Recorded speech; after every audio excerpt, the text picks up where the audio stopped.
Bab 586 Bonus Besar. Semua orang tampak terkejut ketika mendengar ini, tetapi segera semua orang yang hadir mengerti apa yang dimaksud Lin Yu. Tanda besar di layar elektronik dengan jelas menuliskan jumlah dan peluang taruhan Lin Yu. Dari maksud Lin Yu, itu berarti taruhannya berhasil. Seluruh aula menjadi gempar. Bahkan jika mereka tidak dapat melihat rencana taruhan Lin Yu, hanya dari peluang yang sangat tinggi, mereka tahu betapa sulitnya memenangkan taruhan dengan peluang yang begitu tinggi. Perlu Anda ketahui bahwa black boxing merupakan salah satu metode perjudian yang berbeda dengan metode perjudian lainnya, dan oddnya tidak bisa diukur secara bersamaan. Mungkin odd ini tidak tinggi pada metode perjudian lainnya, namun dalam lingkaran black boxing peluangnya adalah 202, pasti peluangnya sangat tinggi di industri ini.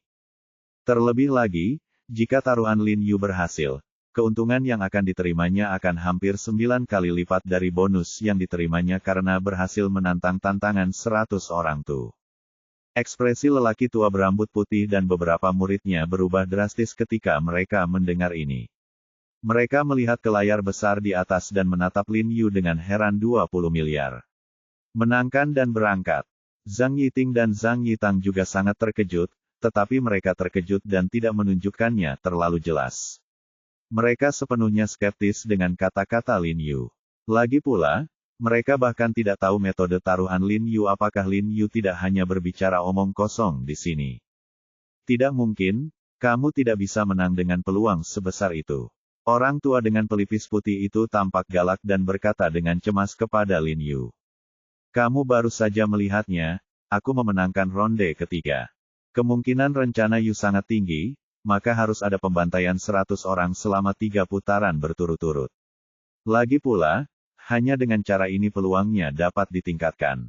Dengan peluang 60% ini, Lin Yu dapat bertaruh pada siapapun satu item sesuka hati. Paket yang membayar sekitar 4 dapat meningkatkan peluang menjadi 1 hingga 220. Sekarang dia telah mengalahkan 100 orang tuh, Lin Yu tidak dapat memenangkan taruhan ini. Pria tua berambut putih itu mengira Lin Yu mengalami korsleting di otaknya dan tidak menyadarinya, jadi dia menekankannya kepada Lin Yu lagi. Saya tidak bertaruh dia akan memenangkan permainan ini. Lin Yu tersenyum tipis, saya yakin dia akan kalah dalam permainan ini. Pria tua berambut putih itu mengubah wajahnya lagi ketika dia mendengar ini, dan berkata dengan cemas, tidak mungkin, jika itu masalahnya. Jika demikian, bagaimana kamu bisa mendapatkan peluang yang begitu tinggi? Petik 2. Rencanaku ada di tanganmu, kamu bisa menunjukkannya. Lin Yu tersenyum ringan pada lelaki tua berambut putih itu dan berkata, lihatlah betapa gugupnya kamu, jika tebakanku benar, kamu seharusnya menjadi salah satu pemegang saham surga bawah tanah ini, kan? Lin Yu berkata dengan nada agak ragu-ragu. Melihat ekspresi panik di wajah lelaki tua itu, Lin Yu merasa tebakannya sebelumnya benar. Surga bawah tanah ini kemungkinan besar memiliki hubungan khusus dengan aliansi Grandmaster Dao Pedang jadi, tidak perlu terlalu gugup. Pria tua berambut putih itu mengerutkan kening ketika dia mendengar kata-kata Lin Yu, dan berkata dengan dingin, tolong jangan bicara omong kosong. Saya tidak ada hubungannya dengan tempat ini. Saya hanya mengambil uang orang dan melakukan sesuatu untuk mereka. Bermartabat. Sungguh membingungkan bahwa seseorang dari aliansi Master Pedang benar-benar menjadi penjahat bagi orang lain. Lin Yu mengangguk, matanya bersinar, dan nadanya sedikit curiga. Mendengar Lin Yu menyebut aliansi Master Pedang, ekspresi lelaki tua dengan kuil putih, pria dengan alis tebal, dan lainnya tiba-tiba berubah. Omong kosong apa yang kamu bicarakan? Apa hubungan aliansi pedang dengan kita? Pria beralis tebal itu cukup marah, menunjuk ke arah Lin Yu dan memarahinya dengan marah. Lalu dia berteriak kepada komentator di samping, sudah seseorang bunuh ini. Rencana taruhan anak itu ditampilkan, mari kita lihat apakah dia tepat sasaran. Komentator tidak berani ragu sama sekali, dan dengan cepat menemukan rencana Lin Yu melalui komputer, dan menampilkan rencana taruhan Lin Yu secara besar-besaran layar. Semua orang segera mengalihkan pandangan mereka ke layar elektronik besar, dan perhatian mereka tertuju. Mereka sama sekali tidak peduli dengan aliansi ilmu pedang. Melihat topiknya telah diubah, pria dengan alis tebal tidak bisa menahan nafas lega. Dia mengikuti semua orang dan melihat ke layar lebar, lalu mengerutkan kening. Saya melihat bahwa rencana taruhan yang ditampilkan di layar lebar tidak hanya positif dan negatif, tetapi juga akurat terhadap waktu. Rencananya, di babak pertama, 100 orang bisa melumpuhkan lawan dan menang dalam waktu kurang dari setengah menit. Di babak kedua, tertulis 100 orang bisa meraih kemenangan akhir dalam waktu 6 hingga 9 menit. Ronde ketiga, yang dipilih Lin Yu adalah membantai 100 orang dan kalah. Karena dia tidak bisa memperkirakan kekuatan para pemain yang tampil di babak ketiga, Lin Yu hanya memilih pemenang untuk berada di sisi yang aman. Saat itu, saya khawatir itu akan menjadi angka astronomi yang menakutkan. Semua orang terkesima saat melihat rencananya di layar lebar. Mereka benar-benar tidak menyangka Lin Yu begitu berani hingga berani bertaruh pada waktu yang dibutuhkan untuk menang atau kalah. Tidak heran kemungkinannya sangat tinggi. Anak ini sangat berani, tapi dia bertaruh pada hasilnya. Dia hanya tidak tahu apakah waktunya akurat atau tidak. Saya ingat di akhir ronde pertama, komentator mengatakan itu 100 orang bisa dibantai dalam waktu lebih dari 10 detik. Dia menang, kan? Sepertinya aku mengingatnya, tapi aku tidak tahu apakah dia membuat taruhan di ronde kedua. Anak ini tidak mungkin begitu beruntung. Semua orang membicarakannya, dengan beberapa keraguan dan kecemburuan. Orang tua berambut putih melihat rencana taruhan Lin Yu menjadi pucat, dan berkata kepada komentator di samping, bagaimana rencana ini, apakah taruhannya berhasil? Komentator itu menelan ludah, dan wajahnya menjadi pucat kesannya. Waktu yang dibutuhkan untuk ronde kedua sepertinya tidak jauh berbeda dari apa yang dipertaruhkan Lin Yu. Tapi dia masih menyeka keringat di dahinya dan berkata, ini, mungkin aku tidak menang. Tidak, kamu akan tahu setelah menonton tayangan ulang videonya. Pada saat ini, He Jinqi tidak bisa duduk diam lagi, mendengus dingin, berdiri, berjalan ke arah Lin Yu, dan menjabat tangannya pada orang tua berambut putih, pria dan staf. Dia mengambil ponselnya dan berkata, saya baru saja merekam seluruh prosesnya. Tidak mungkin bagi Anda untuk default pada akun Anda. Petik 2. Dan lihatlah. Saya tidak percaya dia bisa menang. Saya juga tidak percaya. Yang lain juga mengikuti dan meminta videonya disiarkan. Kebanyakan dari mereka cemburu dan merasa bahwa Lin Yu pasti tidak melakukannya, menang. Bahkan jika dia melakukannya, itu tidak ada hubungannya dengan mereka. Lagi pula, mereka kehilangan semua uang mereka, dan sisa uang disediakan oleh bankir untuk disuplai Lin Yu. Mereka telah ditagih begitu banyak komisi oleh bankir selama bertahun-tahun, dan sekarang cukup memuaskan melihat bankir tersebut mengeluarkan banyak darah. Di tengah teriakan penonton, komentator tidak punya pilihan selain menayangkan video tersebut. Lagi pula, di depan banyak orang, mereka tidak bisa menolak untuk membayar, jika tidak, reputasi surga bawah tanah akan hancur, dan semuanya akan hancur. Ini benar-benar berakhir. Agar lebih mudah melihat dengan jelas, atas permintaan semua orang, komentator tidak mempercepat dan memutar video dengan kecepatan normal. Semua orang langsung menahan napas dan menonton video di layar lebar dengan cermat.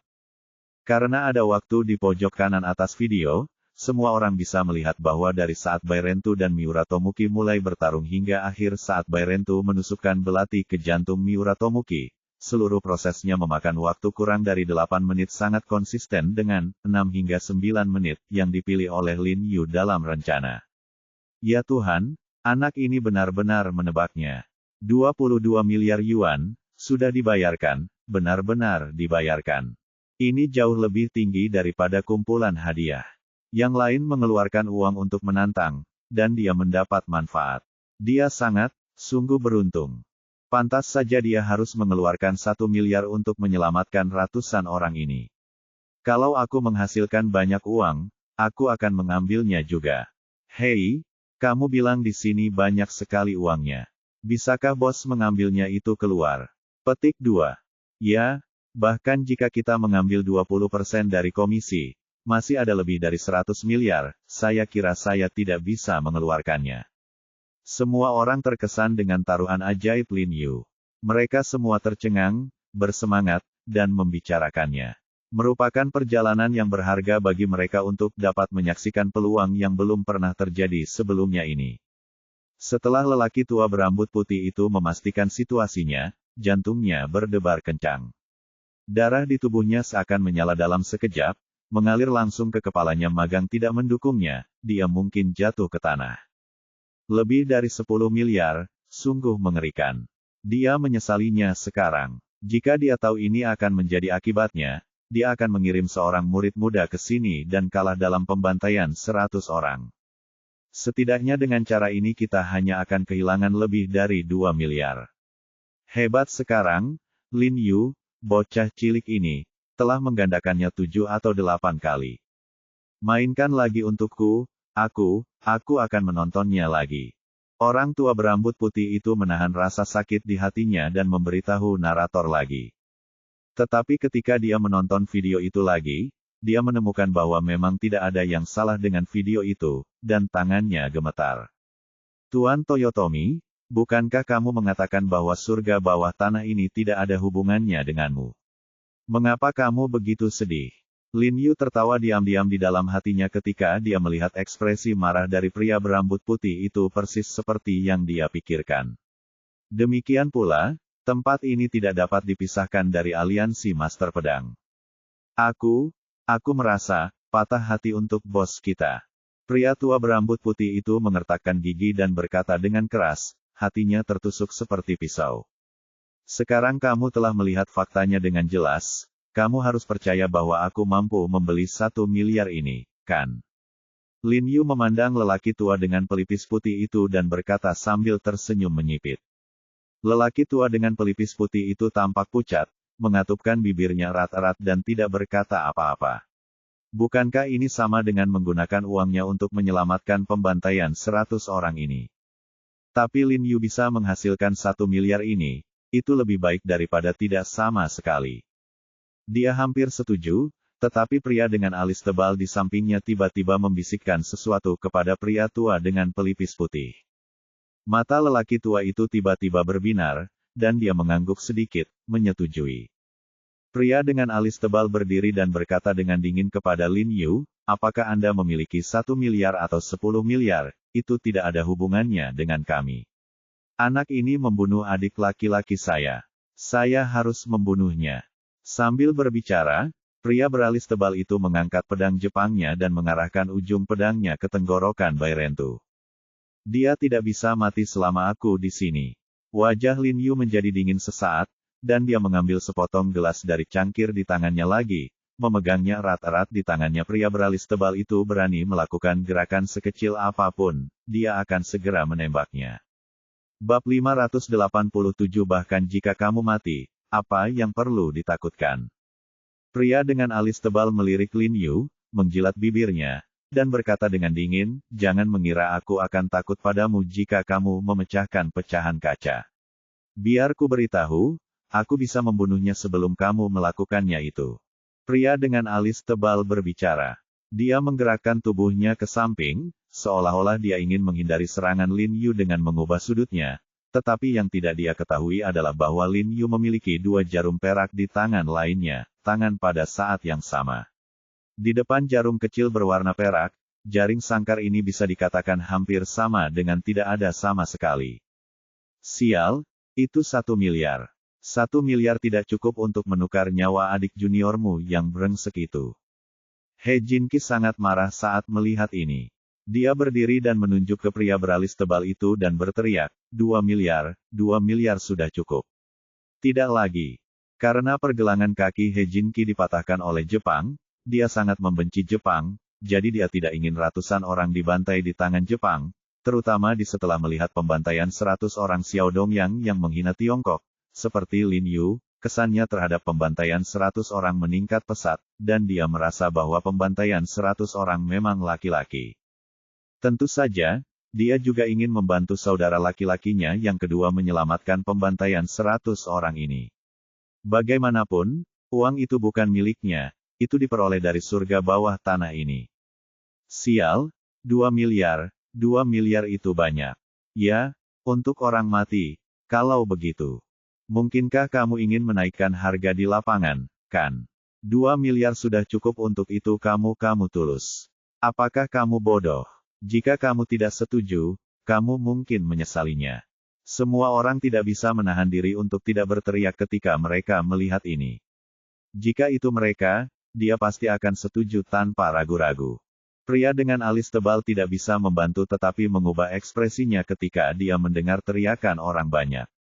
Faktanya, apa yang awalnya dia inginkan adalah memaksa Lin Yu memuntahkan lebih dari 10 miliar, tapi sekarang sepertinya itu adalah agak sulit membiarkan Lin Yu melakukannya. Terlalu berlebihan bagi seseorang yang tidak Anda kenal untuk menghabiskan begitu banyak uang. Sejujurnya, saya tidak terlalu peduli dengan uang. Kami punya banyak uang.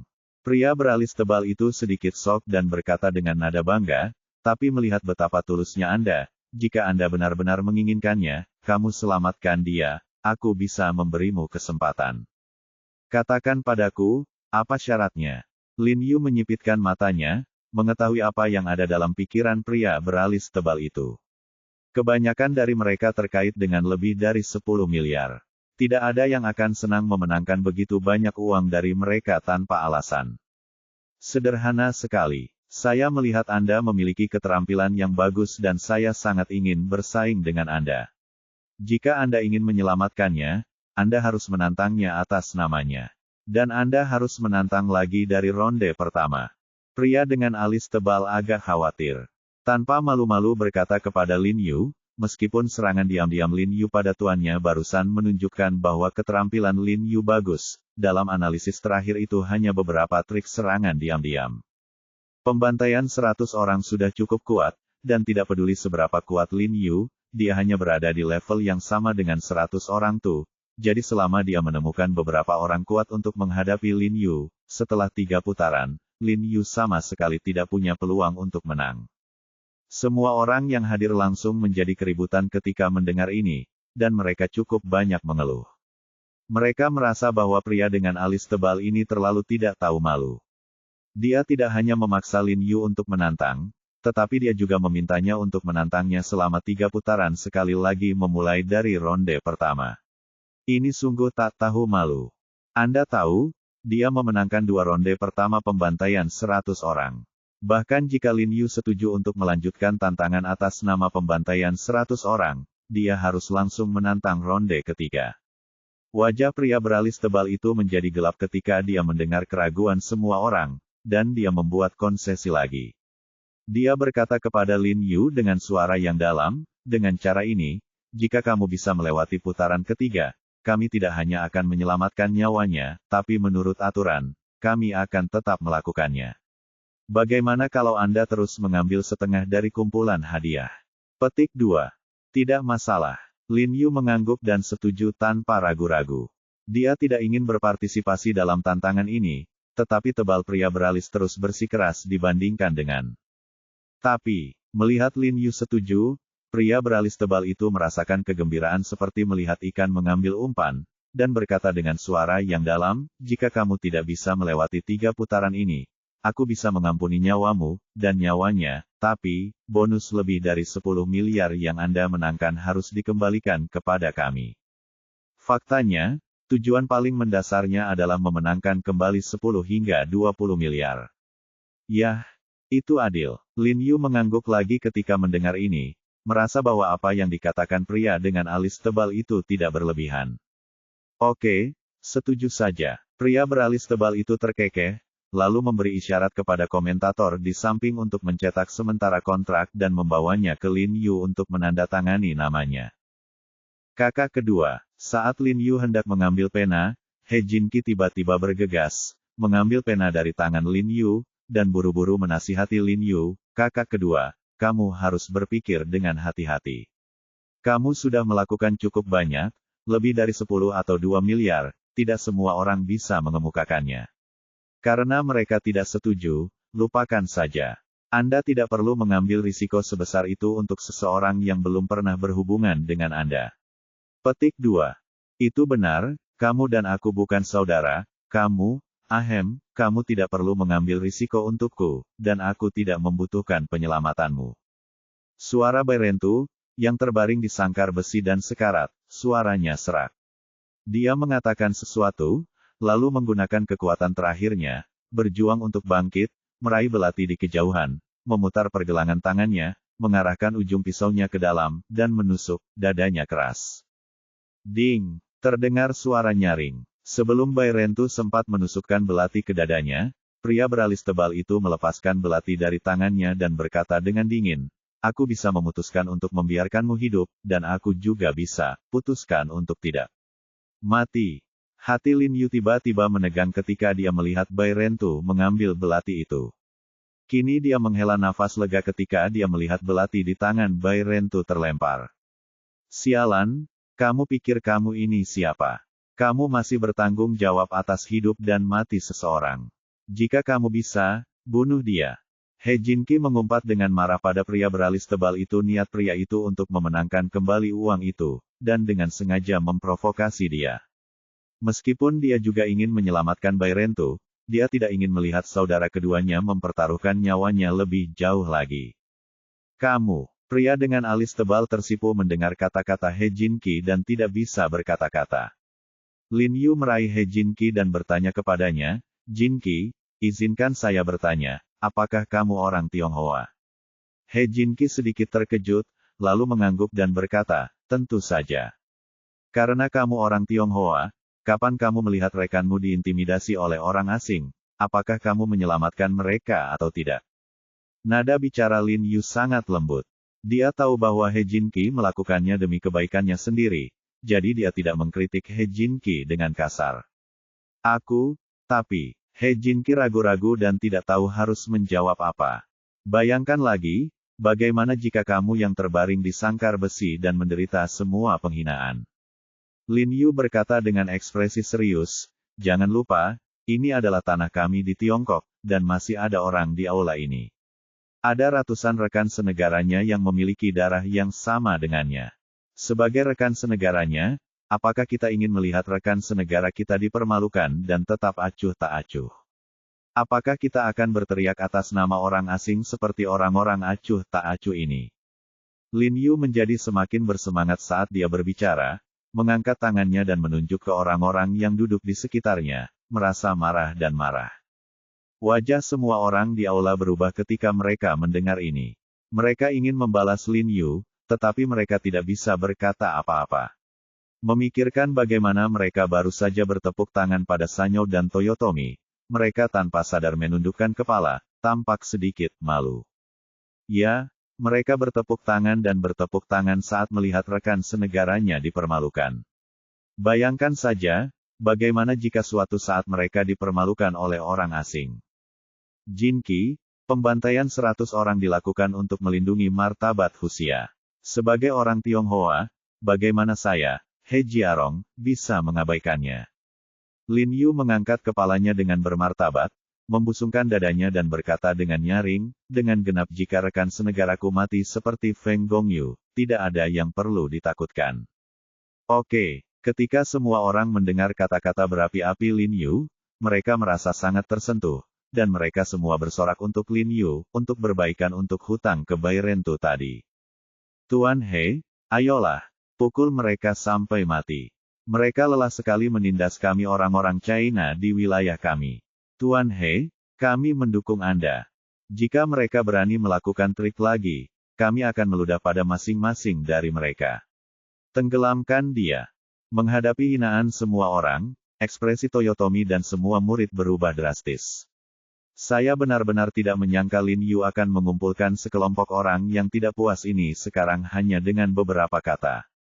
Bersama-sama, Lin Yu berjalan menuju ring dengan langkah mantap di tengah teriakan penonton, memandang Bairentu yang tergeletak di tanah, dan menghela nafas pelan, "Jika kamu menahannya lebih lama, aku akan turun dan menyembuhkanmu sebentar lagi. Kamu tidak perlu melakukan ini untukku." Bairentu menatap Lin Yu dengan mata berkedip dan berkata dengan suara serak, "Aku tidak melakukan ini untukmu." Lin Yu memandangnya dan berkata dengan ringan, "Ini demi integritas rakyat Tiongkok." Bab 588 Jadi, akui kekalahan. Bairentu membuka bibirnya mendengarnya, lalu menelannya, namun akhirnya tidak berkata apa-apa. Setelah melihat ini, Staf di samping bergegas dan membawa Bai Rentu dengan tandu. Lin Yu memanggil Li Zenseng dan meminta He Jinqi untuk mengantar Bai Rentu keluar, dan memintanya untuk mengawasi dengan matanya sendiri dan menyerahkan orang itu ke sana. Li Zenseng sebelum kembali. Ngomong-ngomong, siapa namamu? Lin Yu menggenggam tangannya di belakang punggung di dalam sangkar, menatap pria beralis tebal yang sedang berbicara dengan adik laki-lakinya, dan bertanya dengan rasa ingin tahu nama pria beralis tebal ini. Pria dengan alis tebal menatap Lin Yu dengan ringan dan berkata dengan dingin, Fujiwara Akimasa. Fujiwara Akimasa, itu nama yang bagus. Lin Yu tersenyum tipis dan terus bertanya, apa posisimu di aliansi Grandmaster Kendo? Petik 2. Baga. Fujiwara mengerutkan kening ketika mendengar ini, dan berkata dengan marah kepada Lin Yu, apa yang kamu katakan padaku? Aku tidak mengerti sama sekali. Melihat ekspresi marahnya, Lin Yu tersenyum tipis dan tidak berkata apa-apa. Tidak peduli apa yang dia katakan, karena Fujiwara menolak mengakuinya, dia tidak melakukan apapun. Kamu akan pergi dulu, kamu akan menjadi yang kedua, dan aku akan tetap di akhir, untuk berjaga-jaga. Kata Fujiwara kepada dua juniornya yang paling menjanjikan saat ini, memerintahkan mereka untuk menunggu. Demi keselamatan, Fujiwara mengatur semua ahli di sisinya. Tidak perlu bersusah payah, kalian bertiga bisa berkumpul. Lin Yu melirik Fujiwara dan berkata dengan nada yang sangat tenang. Tempat itu sangat sepi saat ini, jadi semua orang mendengar kata-kata Lin Yu dengan jelas, dan seluruh aula menjadi gempar. Ini terlalu gila, mereka telah berkeliaran di surga bawah tanah ini selama bertahun-tahun. 1 lawan 3, apalagi melihatnya, mereka belum pernah mendengarnya, dan mereka bahkan tidak berani memikirkannya. Entah Lin Yu masih muda dan sembrono, atau Lin Yu terlalu percaya diri dengan kemampuannya, dan kepercayaan buta semacam itu. Mereka menganggap yang terakhir lebih bisa dipercaya. Tuan He, saya menyarankan Anda untuk tetap tenang. Saya belum pernah melihat keterampilan Fujiwara, dan itu berada di luar jangkauan orang biasa. Ya, Tuan He, dia adalah kakak laki-laki Miura Yuki. Jauh lebih kuat dari Miura Yuki. Tuan He, ayo kita lakukan satu persatu. Semua orang mulai membujuk Lin Yu. Beberapa dari mereka benar-benar telah melihat Fujiwara mengambil tindakan dan tahu betapa terampilnya Fujiwara. Itu menakutkan, jadi saya tetap menyarankan Lin Yu untuk melakukannya berhati-hatilah. Lin Yu tersenyum dan tidak berkata apa-apa atas bujukan semua orang. Alasan mengapa dia mengatakan ini adalah karena dia memiliki kepercayaan diri yang kuat. Sebelumnya, tubuh Fana Broter Jiarong dapat digunakan untuk mengerahkan kekuatan yang begitu besar. Sekarang dia telah mengembangkan tubuh murni yang paling kuat. Untuk jangka waktu tertentu, dia telah mencapai beberapa keberhasilan, dan tubuh Broter Jiarong telah lama berbeda dari itu. Dia memiliki tubuh Fana. Kemampuannya secara alami telah meningkat pesat. Hari ini, dia akhirnya bertemu dengan para master dari aliansi Master Pedang, jadi dia tentu ingin mencobanya. Faktanya, saat Bai Rentu bertarung melawan Toyotomi barusan, dia sudah memperhatikan kemampuan Toyotomi, dan merasa bahwa dia tidak akan kesulitan menghadapi Toyotomi bahkan sebelum dia berlatih tubuh murni tertinggi. Jadi saat ini, dia telah mengembangkan tubuh murni tertinggi, dan orang yang dia lawan adalah murid Toyotomi, jadi dia secara alami berani bertarung 1 lawan 3. Fujiwara tiba-tiba terkejut ketika mendengar kata-kata Lin Yu. Dia menatap Lin Yu dengan tatapan kosong sejenak, dan kemarahan yang besar tiba-tiba muncul di dalam hatinya. Dia merasa bahwa Lin Yu jelas-jelas meremehkannya, dan berteriak dengan marah, He Jiarong, tidak perlu. Kamu sombong sekarang, dan kamu akan sangat menderita di masa depan. Karena kakak laki-lakimu tidak bisa menyelamatkan mukanya, maka kalian berdua bisa pergi bersama. Lin Yu tersenyum tipis, dan melihat bahwa Fujiwara masih menginginkannya untuk pamer, dia tidak membujuknya lagi. Dia berteriak pada dua adik laki-laki Fujiwara. Kedua adik laki-laki itu tampak kedinginan, dan mereka berdua menoleh ke arah kakak laki-laki mereka. Melihat kakak laki-laki itu tidak berniat menghentikannya, mereka saling memandang, mengangguk, lalu masuk ke dalam sangkar besi bersama. Karena Lin Yu berulang kali memintanya, Fujiwara merasa tidak perlu menghentikannya. Jika kedua adik junior itu bersatu, peluang menang akan lebih baik. Dia sekarang ingin menentukan pemenang dan memenangkan kembali uangnya. Jika bukan karena jejak wajahnya yang terakhir, dia pasti sudah masuk bersamanya sekarang. Saudaraku, He Jiarong terlalu pandai pamer. Ini bukan cara untuk mencari kematian. Saat ini, Zhang Yitang, yang duduk di bawah, mengeluh dengan marah kepada saudaranya, mengembalikan 1 lawan 3, kamu benar-benar memperlakukan dirimu sendiri sebagai pribadi. Dia tahu bahwa keterampilan He Jiarong sangat luar biasa, tetapi dia masih memiliki ekspektasi yang tinggi hatinya. Kedua orang ini dapat menghancurkan He Jiarong dan membawa bau mulut pada keluarganya. Zhang Yiting di samping tampak tertunduk dan menatap Lin Yu dengan mata menyipit tanpa berkata apa-apa. Sebenarnya, dia tidak ingin Lin Yu kalah, tapi dia tahu bahwa dengan kemampuan Lin Yu, kedua orang ini mungkin bukan lawan sama sekali. Bagaimanapun, tuan seperti ayahnya telah jatuh ke tangan Lin Yu. Jika Fujiwara mengikutinya, kita bisa bertarung. Hanya saja si idiot ini ingin menyelamatkan mukanya dan menanggung akibatnya. Anda harus pamer. Untungnya, meskipun Fujiwara ini sedang pamer, dia masih memiliki kekuatan. Dia berharap setelah kekuatan fisik Lin Yu habis, Fujiwara dapat menjatuhkan Lin Yu dalam satu gerakan. Setelah Lin Yu menandatangani sertifikat hidup dan mati, dia berjalan kembali ke kandang pertarungan dan mengambil belati yang dia jatuhkan setelah menyelesaikan pembantaian ratusan orang. Dia melihat dengan hati-hati pada mawar emas di pisaunya dan merasakan bahwa ini adalah belati yang digunakan oleh Ross. Dia tidak bisa menahan diri untuk tidak melirik ke arah kerumunan lagi. Saat ini, Lin Yu berdiri di tengah seluruh aula dan dapat melihat semua orang yang hadir. Namun, karena lampunya terlalu redup, dia masih tidak dapat menemukan Ross. Permisi, bisakah kita mulai? Kedua pemuda dari aliansi Master Pedang bertanya dengan sopan sebelumnya, bagaimanapun juga, mereka 2 lawan 1, dan akan sedikit memalukan jika mereka melancarkan serangan dengan gegabah. Oke, ayo mulai. Lin Yu mengabaikan mereka sama sekali, matanya masih mengamati kursi di luar sangkar besi, dan berkata dengan santai. Begitu dia selesai berbicara, kedua pemuda itu telah menunjukkan belati di tangan mereka, dan tiba-tiba bergegas keluar, salah satu dari mereka pergi ke kiri, yang lain ke kanan, langkah-langkah di bawah kaki mereka ilusif dan lincah, dan gerakan yang mereka gunakan adalah aliran langkah virtual, yang disebutkan Lin Yu sebelumnya.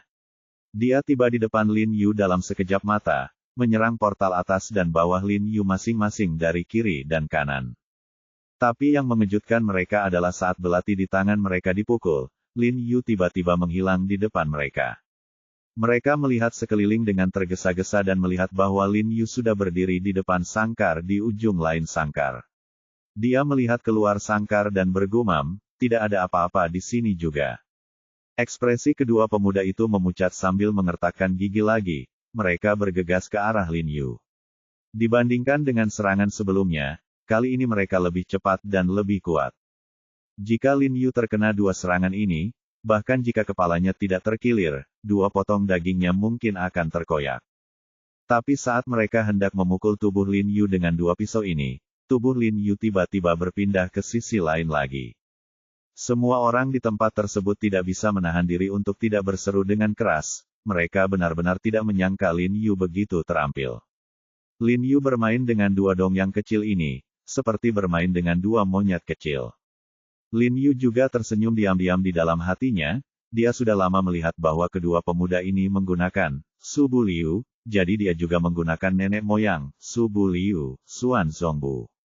Jadi, Sun Bu Liu, yang telah mempelajari beberapa jurus tidak lengkap dari Jepang langsung disiksa menjadi bajingan. Pada saat ini, kedua pemuda itu juga melihat bahwa Lin Yu sengaja menggoda mereka. Mereka tiba-tiba menjadi marah, berteriak keras, dan bergegas menuju Lin Yu dengan kecepatan tinggi lagi. Namun saat mereka berdua bergegas ke tengah lapangan, mereka merasakan sakit yang menusuk di perut mereka. Tubuh mereka tiba-tiba terbang keluar dan menghantam jaring sangkar besi di belakang dengan keras. Wow, semua orang di seluruh aula tidak bisa menahan perasaan gelisah lagi, dan mereka semua berseru, sangat terkejut dengan keterampilan Lin Yu. He Jinqi juga menggosok tangannya dengan penuh semangat. Sial, Jika dia tahu kalau saudara keduanya lebih mesum daripada orang mesum ini, dia pasti khawatir.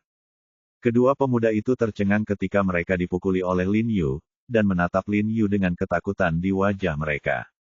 Lin Yu memutar belati di tangannya, melihat kedua pemuda di seberangnya, dan berkata dengan tenang, "Aku baru saja menggunakan tinjuku. Jika aku menggunakan belati, salah satu dari kalian mungkin akan jatuh, jadi menyerahlah." Bab 589 Mau tak mau aku jatuh cinta padamu. Ekspresi kedua pemuda itu berubah drastis ketika mereka mendengar ini, dan mereka dipenuhi dengan kengerian yang tak terkatakan. Kata-kata Lin Yu jelas tidak mengkhawatirkan. Mereka bahkan tidak melihat dengan jelas apa yang dilakukan Lin Yu sekarang, jadi mereka tidak bisa memblokirnya sama sekali. Jika Lin Yu benar-benar jika dia menggunakan belati pada salah satu dari mereka telah jatuh. Akui kekalahan. Dengan keahlianmu, apakah kamu layak melawan Tuan He? Benar, hidupmu penting, jadi menyerahlah. Petik 2. Babak selanjutnya, cepat dan mulai babak berikutnya. Mereka mulai berteriak dan menekan kedua pemuda ini. Jika kedua pemuda ini menyerah, Lin Yu akan memiliki kekuatan fisik yang cukup untuk menghadapi Fujiwara terakhir. Ketika kedua pemuda itu mendengar teriakan orang banyak, mereka saling memandang, tampak malu-malu dan ragu-ragu. Hal yang tidak berguna, Fujiwara, yang berada di bawah kandang pertarungan, sepertinya melihat ketakutan di wajah kedua adik laki-lakinya. Wajahnya menjadi gelap, dia mengerahkan kekuatan pada kakinya, dan bergegas menuju kandang pertarungan dengan cepat dengan pinggangnya ditekuk. Meskipun dia membungkuk, dia sangat cepat dan tanpa mengeluarkan suara sedikitpun. Dalam sekejap mata, dia bergegas ke belakang Lin Yu, meraih jaring besi di sangkar, menendang keras dengan dua kaki, dan dengan cepat melompat ke atas, bagian atas sangkar, dia mengeluarkan pisau Jepang di tangannya dan dengan cepat melompat ke arah Lin Yu di bawah. Karena rangkaian gerakannya terlalu cepat dan terlalu tersembunyi, serta tidak mengeluarkan suara sedikit pun, dia berdiri di dalam kandang pertarungan dan hanya fokus menjaga dari kedua pemuda itu, jadi dia bahkan tidak memperhatikan Fujiwara yang dengan cepat jatuh dari atas. Hati-hati. Semua orang di tempat itu buru-buru berseru pada Lin Yu setelah bereaksi. Namun sudah terlambat, ujung pisau di tangan Fujiwara sudah mencapai kepala Lin Yu. Fujiwara tampak sangat gembira. Dia tidak menyangka He Jiarong begitu lemah. Dia membunuh anak ini dengan satu gerakan. Sekarang dia terbunuh, bonus lebih dari 10 miliar tentu saja tidak perlu dibayarkan. Ketika saatnya tiba, guru pasti akan berusaha keras untuk memujinya. Bang! Terdengar suara teredam, dan dia melihat lebih dekat dan melihat bahwa dia telah mendarat di atas matras gulung, dan pedang Jepang di tangannya juga dimasukkan ke dalam matras. Itu tidak benar. Bukankah seharusnya itu dimasukkan ke dalam kepala He Jiarong? Dia terkejut dan tidak mengerti mengapa Lin Yu tiba-tiba menghilang dari matanya. Dia buru-buru mendongak untuk mencarinya, tetapi saat ini sol sepatu besar sudah terbang di depannya, hidungnya terasa panas, dan seluruh kepalanya yang di atas dan di bawah kakinya terbang keluar dan menghantam pagar besi di belakang dengan suara keras. Oke, semua orang di aula tiba-tiba menghela nafas lega, dan segera melambaikan tangan mereka dengan penuh semangat dan berteriak kepada Lin Yu. Tuan Fujiwara, selamat datang. Saya sudah mengatakannya sejak lama. Sama-sama, sama saja jika kalian bertiga berkumpul. Lin Yu tersenyum tipis dan menepuk-nepuk telapak kakinya, seolah-olah dia tidak melakukannya tidak suka wajah Fujiwara kotor. Ketika dua pemuda di belakang melihat kakak laki-laki mereka datang, ekspresi mereka menjadi tegas, dan mereka bergegas maju lagi sambil memegang belati di tangan mereka. Biar ku beritahu, ini disebut Suan Zongbu, dan itu adalah nenek moyang, Subu Liu, milikmu. Wajah Lin Yu menjadi dingin, tubuhnya menegang, langkahnya salah, dan dia menyembunyikan bilahnya di tangannya kedua pemuda ini dengan cara yang aneh. Dia lewat, lalu tubuhnya berbalik tajam, memutar belati di tangannya, dan dengan cepat membuat sayatan berdarah di kaki kiri dan kanan kedua pemuda itu. Kedua pemuda itu merasakan sakit di kaki mereka, dan seketika kaki mereka tersandung. Tubuh mereka tiba-tiba melompat keluar dan membentur jaring sangkar seberang dengan keras. Sampah. Saat ini, Fujiwara sudah bangun lebih dulu. Dia memegang pedang Jepang itu erat-erat dengan kedua tangannya. Dia melirik kedua adik laki-laki di sampingnya dan mengumpat dengan marah hidung. Hahaha. Penampilannya yang lucu langsung membuat semua orang yang duduk di aula tertawa terbahak-bahak. Mendengarkan deru tawa dari kerumunan, Fujiwara merasa malu dan marah. Dia mengarahkan semua amarahnya pada Lin Yu. Dia berteriak keras dan mengangkat pedang Jepang di tangannya untuk menebas tubuh Lin Yu, sepertinya terpana oleh amarah, dan menebas serta menebas Lin Yu tanpa trik apapun.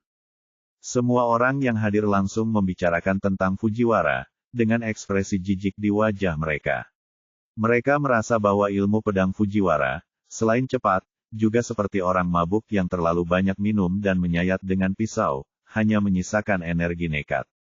Tapi Lin Yu tidak berpikir demikian, dan ekspresinya yang sebelumnya acuh tak acuh tiba-tiba menghilang. Teknik pedang Fujiwara ini nampaknya kacau, tetapi setiap tempat yang terkena pedang berakibat fatal dan sulit untuk dilawan, dan agak melelahkan untuk ditangani. Ini seharusnya menjadi teknik pedang yang sangat kuat di Kendo Master League, Chaos Chut dengan pisau. Karena ini adalah pertama kalinya dia melakukan kontak dengan teknik pedang semacam ini, dan kecepatan Fujiwara sangat cepat, Lin Yu sedikit kewalahan untuk beberapa saat, dan terus menggunakan belati di tangannya untuk menahan pisau acak Fujiwara. Faktanya, jika Lin Yu menggunakan seluruh kekuatannya, dia bisa mengalahkan Fujiwara, tetapi dalam hal ini, dia tidak akan bisa melihat semua skill pedang Randao-san. Namun, setelah beberapa putaran, setelah Lin Yu memahami teknik pedang yang tampaknya kacau namun sangat teratur ini, dia mencibir dan tanpa ragu-ragu, saat Fujiwara menebas pisau di tangannya, Lin Yu tidak bisa menahan diri untuk tidak diam mundur dan maju. Miliknya tubuhnya tiba-tiba melompat ke depan, bahunya menghantam perut Fujiwara dengan keras, dan di saat yang sama ia nyaris menghindari pisau fatal Fujiwara. Pada saat yang sama, Lin Yu memutar belati di tangannya, menusuk paha Fujiwara dengan keras, dan menariknya dengan kuat pada saat yang bersamaan. Percikan darah berceceran di lantai. Ah! Teriak Fujiwara, terhuyung, dan jatuh ke tanah sambil memegangi pahanya yang berdarah dan meratap lagi dan lagi. Aliansi Master Pedang tidak lebih dari itu. Lin Yu menatap ke arah Fujiwara dan berkata dengan ringan, merasa sangat bahagia di dalam hatinya, dan kebencian yang dia rasakan karena dipaksa keluar dari kantor intelijen militer oleh Tokugawa langsung terhapus. Petik 2. Oke, sial, itu luar biasa. 1 lawan 3, hancurkan, hancurkan. Sialan. Xiao Dongyang, pernahkah kamu melihat betapa kuatnya Tiongkok kita sekarang? Mereka semua berdiri dan bersorak keras, bertepuk tangan tanpa henti pada Lin Yu, dan suara gemuruh membubung ke langit. Toyotomi, yang sedang duduk di kursi di luar lapangan, melihat 3 muridnya disiksa. Dia membuka mulutnya dengan ngeri. Emosi aslinya yang memalukan dan marah telah lama ditutupi oleh keterkejutan dan ketakutan yang mendalam. Yu bergumam, apa-apaan ini, apa-apaan ini. Karena dia sudah lama tinggal di ibu kota, film Beijingnya yang jelek terdengar cukup lucu. Kalau begitu, apakah aku menang? Lin Yu melirik ke arah biksu yang telah kehilangan kekuatan bertarungnya dan hanya peduli pada teriakan biksu Fujiwara yang mampu bertarung. Namun, kedua pemuda yang ketakutan dan berpura-pura mati itu berbalik dan bergegas menuju komentator yang hadir. Reporter itu bertanya, mengapa Anda tidak memberi selamat kepada saya karena menang? Komentator itu hampir menangis, dan mengumumkan dengan suara menangis, selamat. Selamat kepada Tuan He atas keberhasilannya menantang. Seluruh aula kembali bersorak. Sudah berakhir. Lin Yu menunggu beberapa saat dan tidak melihat apa-apa lagi, dan berkata kepadanya sambil tersenyum, di mana hadiahnya? Apakah kamu tidak ingin membicarakannya? Tuan He karena memenangkan 23,6 di kumpulan hadiah. Bonus 100 juta, selamat. Wow. Komentator tidak dapat menahan diri lagi pada akhirnya, menyeka air matanya dengan lengan bajunya dan meledak menangis. Surga bawah tanah mereka telah dibuka selama 10 tahun. Secara total, penghasilannya kurang dari 20 miliar, dan sekarang Lin Yu mengambil semuanya. Tidak ada 1 sen pun yang tersisa. Toyotomi, yang duduk di sebelahnya, juga merasakan panas di dadanya dan mengeluarkan seteguk darah. Beberapa murid di dekatnya buru-buru datang membantunya dan berseru, "Tuan, Tuan, ada apa denganmu? Maaf untuk kekaisaran, aku minta maaf untuk kekaisaran." Ah! Toyotomi tidak repot-repot menyeka darah dari mulutnya, dan berkata sambil menangis. "Oh, Tuan Toyotomi, kenapa kamu begitu bersemangat? Bukankah kamu bilang kamu bekerja untuk orang lain, jadi bukan uangmu yang aku menangkan, mungkinkah kamu bahagia untukku?" Tidak tahu kapan aku datang ke Toyotomi, menatapnya sambil tersenyum dan berkata. Tiba-tiba Toyotomi terkejut, lalu dia mengangguk sambil menangis, "Ya, aku bahagia untukmu, bahagia untukmu." Pembunuhan itu memilukan. Toyotomi kesulitan mengatakan bahwa dia dipaksa oleh Lin Yu dan ingin menjatuhkannya ke tanah.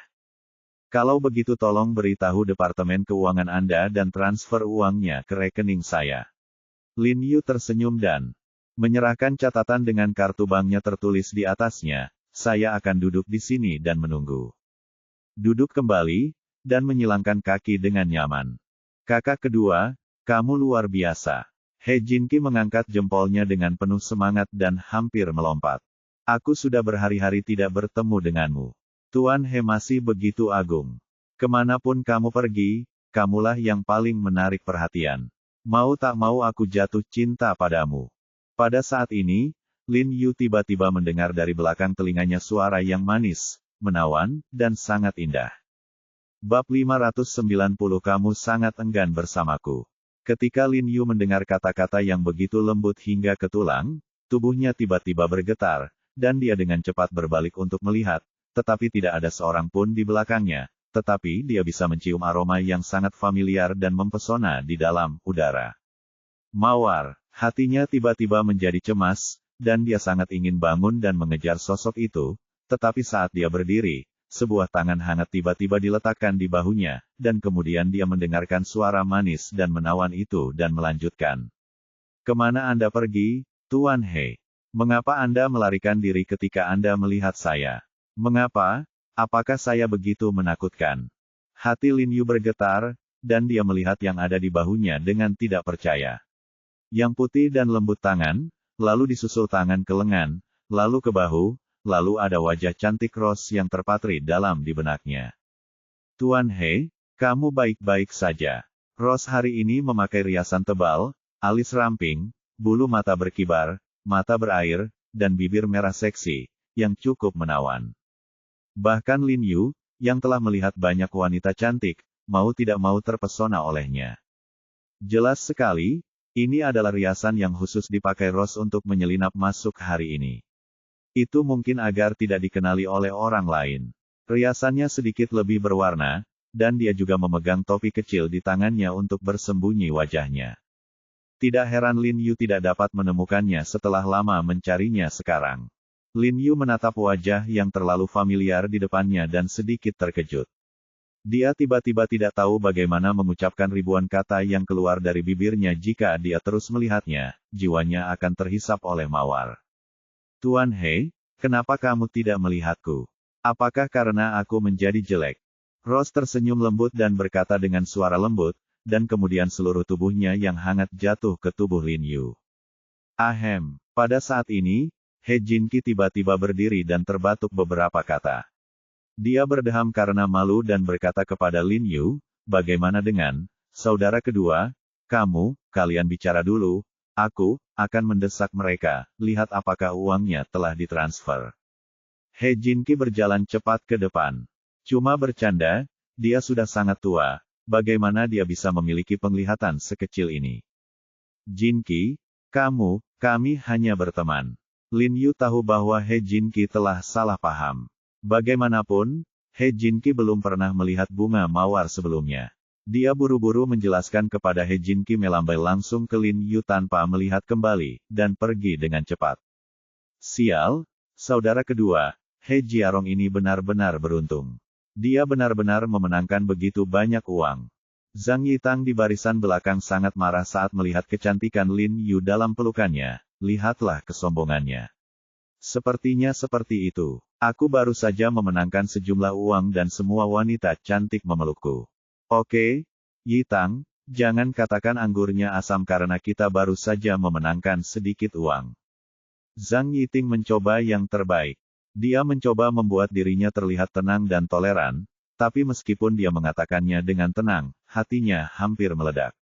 Apakah ada asap yang keluar dari makam nenek moyang Rong dari keluarga He sialan itu? Kakak kedua, ayo pergi, aku tidak tega melihat penjahat seperti itu berhasil. Kata Zhang Yitang dengan marah dan getir. Baiklah, ayo pergi. Zhang Yiting sedang dalam suasana hati yang rumit, memikirkan bagaimana dia akan menjelaskan kepada pamannya ketika dia kembali lagi nanti. Sayang, ayo pergi. Kata Zhang Yitang dan hendak menjemput pacarnya yang berpakaian merah jambu, tapi begitu dia menoleh, ekspresinya tiba-tiba berubah dan dia berteriak, brengsek, di mana bayiku? Melihat sofa di sampingku sudah kosong. Zhang Yitang buru-buru mengangkat kepalanya dan menyapu ke arah kerumunan, hanya untuk melihat bahwa pacarnya yang mengenakan pakaian merah muda telah berlari ke sisi He Jinqi di kejauhan pada suatu saat. Sial, jalang. Zhang Yitang sangat marah dan mengumpat dengan marah. Oke, ayo pergi. Jangan sentuh wanita seperti ini di masa depan. Kata Zhang Yiting dengan wajah muram dan berjalan cepat keluar. Tuan He, maafkan saya. Saya tahu saya salah, dan saya juga ditipu oleh bajingan Zhang Yitang. Wanita berbaju merah muda itu berdiri di samping He Jinqi, yang mengawasi penyelesaian keuangan surga bawah tanah, dan meraih helengan Jinqi. Keluar dari sini. He Jinqi melambaikan tangannya dengan marah dan memarahi dengan tidak sabar. Oh, Tuan He, maafkan aku. Teriak gadis berbaju pink genit. He Jinqi langsung mengambil segenggam keripik dari surga bawah tanah di atas meja dan berkata, kakak perempuan tertua mana yang akan datang dan membantuku, jalang, menamparkan wajahku hingga wajahku bengkak. Aku akan memberinya 10 juta keripik. Petik 2.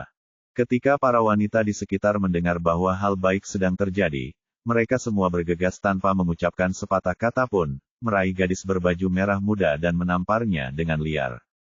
Haha, terima kasih semuanya Nona. He Jinqi tersenyum dan melemparkan keripik itu ke kerumunan, menyebabkan semua orang bergegas mengambilnya.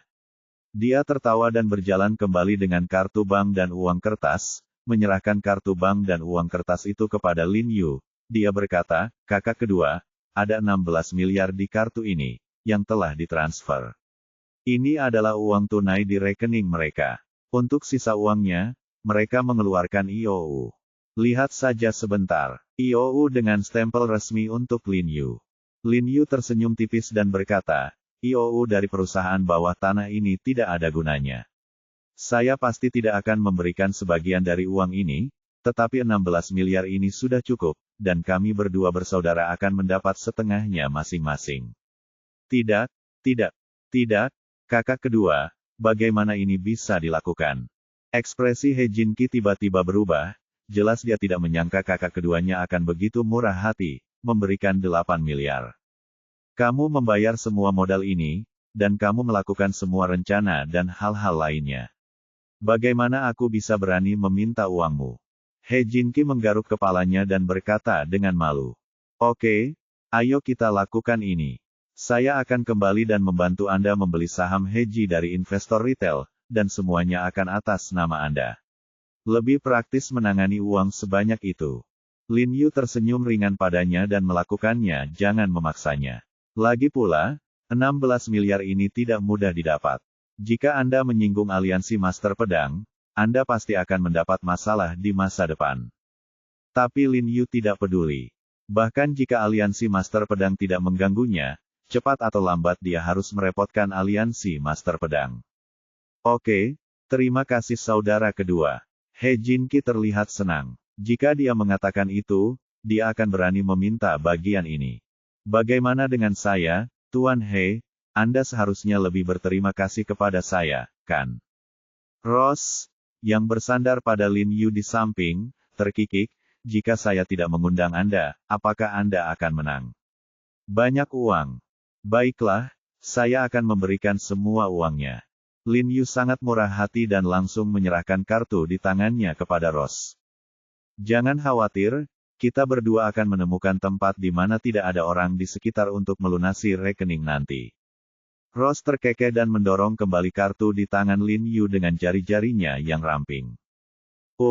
Batuk. Hei, Jinki dengan cepat menutup mulutnya dan berdeham, lalu berkata kepada Lin Yu, bagaimana dengan itu, saudara kedua, ini sudah larut, ayo pergi. Semua orang di sekitarnya menyapa setelah itu, mereka berkumpul di sekitar Lin Yu, berpura-pura berteman dengan Lin Yu, dan berpikir akan lebih baik segera pergi. Oke, Lin Yu segera berdiri tanpa penundaan, meraih tangan Rose, dan menyeret Rose menuju pintu keluar. Pintu keluar di sini berbeda dengan pintu masuk. Anda harus berjalan melalui koridor yang sangat panjang untuk keluar. Karena dia mengambil begitu banyak uang dari orang lain dan khawatir akan balas dendam mereka, tanpa sadar Lin Yu mempercepat langkahnya. Rose membiarkan Lin Yu memegang tangannya, menatap punggung Lin Yu dan tersenyum bahagia. Ketika mereka sampai di ujung koridor, mereka melihat dua pria kuat yang sama yang mengikuti mereka. Mereka membungkuk kepada Lin Yu dan yang lainnya, lalu meminta nomor plat mobil, dan menyerahkan kunci mobil kepada He Jinki. Lin Yu berjalan keluar dari koridor dan menemukan bahwa dia telah memasuki sebuah gereja. Dia berjalan mengitari auditorium gereja dan menghirup udara di luar lagi. Tidak jauh dari sana, dia melihat tempat parkir yang luas dengan ratusan mobil mewah yang diparkir. Apa itu, saudara kedua? Aku tidak akan mengganggumu lagi. Kalian bisa ngobrol. Ada hal lain yang harus kulakukan, jadi aku akan kembali dulu. Setelah keluar, He Jinki berkata kepada Lin Yu dengan sangat bijak melambaikan tangannya pada Rose dan berkata, selamat tinggal, adikku. Selamat tinggal, adikku. Rose tersenyum cerah padanya dan melambai padanya. He Jinki berjalan cepat menuju tempat parkir. Ketika dia mendekati tempat parkir, dia tiba-tiba berbalik dan tersenyum pada Lin Yu, ngomong-ngomong, saudara kedua, ada hotel bintang 5 1 kilometer di selatan. Aku akan mengantarmu ke hotel. Keluar dari sini, kawan. Lin Yu mengumpat dengan marah. Jangan khawatir, aku tidak akan memberitahu adik iparku. Sebagai laki-laki, itu normal. Petik 2. Persetan denganmu. Lin Yu mengambil sebuah batu dan melemparkannya ke arah He Jinki berlari, tapi dengan sengaja menghindari He Jinki dan menghantam tanah untuk menakuti anak itu. Kenapa, Tuan He, Anda begitu enggan memesan kamar dengan saya? Rose cemberut dan bergumam, mengulurkan jari-jarinya dengan cat kuku halus dan mencubit pinggang Lin Yu dengan lembut.